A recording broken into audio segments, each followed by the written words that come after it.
Grand opening day, June 2025. My children cut the red ribbon on their shiny new coffee shop franchise while the mayor clapped.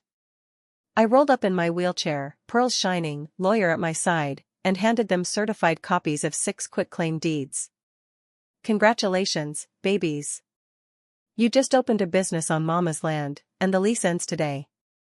If you've ever been thrown away like yesterday's greens by the same children you changed diapers for, hit that subscribe button right now.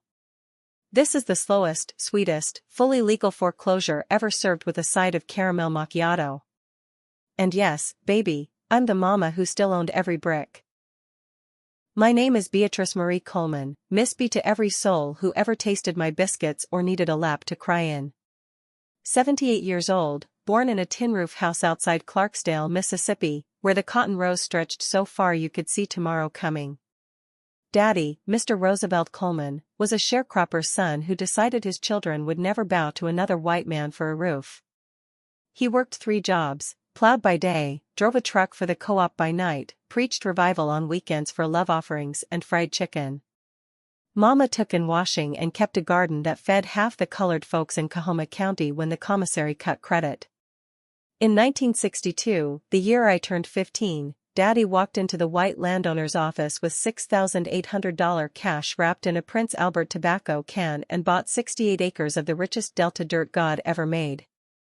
He paid cash for every acre, shook the man's hand, and said, "This here land gone outlive both of us, and it ain't never gone belong to nobody but Colemans. We built a little cinderblock house with our own hands. I mixed mortar while Daddy laid block. Mama cooked on a 2-burner hot plate till the kitchen was finished. Every Sunday after church we planted something new, soybeans, butter beans, a pecan tree Daddy swore would shade his great-grandchildren. That land fed us, clothed us, sent me to nursing school, and buried Mama in 1998 with a headstone paid for by one good cotton crop. Daddy lived to see the first rental houses go up on the highway frontage, for little shotguns he built himself after he turned 70. He sat on the porch every evening in overalls, sipping sweet tea, watching cars slow down to look at Coleman Corner, smiling like a man who'd outlived every chain they ever tried to put on him. When he got sick in 2018, lungs full of decades of Delta dust, I moved him into my spare room in Memphis. I bathed him, changed him, spoon-fed him oatmeal while he called me Lil Bit like I was still 10 years old.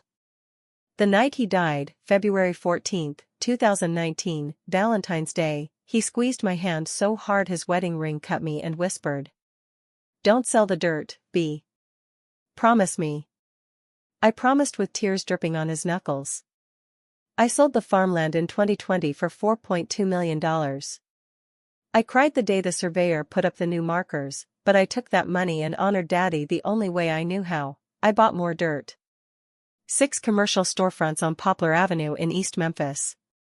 Prime corner, old Kmart location, paid cash, no mortgage, no co-signers, all in a revocable trust with me as sole trustee and beneficiary. I never told my children the real numbers. Anthony, Felicia, and Monique thought Mama was just doing okay. I let them think it. I still drove Daddy's old Crown Vic with the velvet seats. Still hemmed my own dresses. Still slipped them money when the babies needed school clothes, never asking for thank you. Because love don't keep score, until it has to. I raised those children on sacrifice. Anthony, my firstborn, my heart walking outside my body, born 1972 when I was only 25 and scared to death. Felicia, my miracle baby after 2 miscarriages, born with the cord around her neck, blue till the doctor slapped breath into her. Monique, my baby, born the year I turned 40, the one I rocked while studying for my LPN license with flashcards taped to the crib. I worked double shifts at Methodist Hospital so they could have name-brand sneakers. I missed their ball games because somebody had to pay the light bill. I never took a vacation, never bought myself anything that wasn't on sale at JCPenney, because every extra dollar went to making sure my children never felt the weight Daddy carried. And what did they do with that weight? They decided it was too heavy for their mama to carry alone, so they threw me away. January 2023 I had the stroke in the cereal aisle at Kroger. Woke up in the hospital with Anthony telling the social worker I had early dementia and couldn't live alone. Felicia signed the papers for Golden Years Rest Home before I could even wiggle my left toes. Monique never came to visit, just sent a text that said, "We doing what's best, Mama." They sold my little house on Roselle Street for $180,000 cash, told the realtor I was in memory care, and split the money 3 ways while I laid in a twin bed that smelled like bleach and despair. I stared at water stains on the ceiling that looked like tears and made a promise to Daddy, to Mama, to the 15-year-old girl who mixed mortar barefoot in the Delta sun. They will learn what this dirt is worth. And they gon' learn it slow. I got quiet. The dangerous kind of quiet. I still had my cell phone.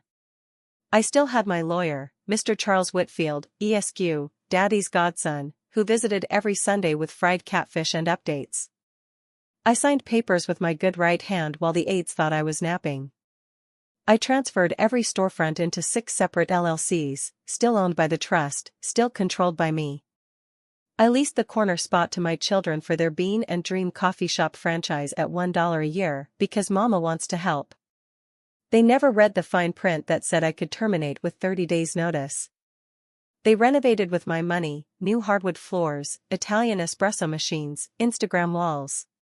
They bragged on Facebook about building generational wealth. They never visited the nursing home again. I waited 18 months. I did therapy until I could walk with a cane. I waited until the grand opening banners went up.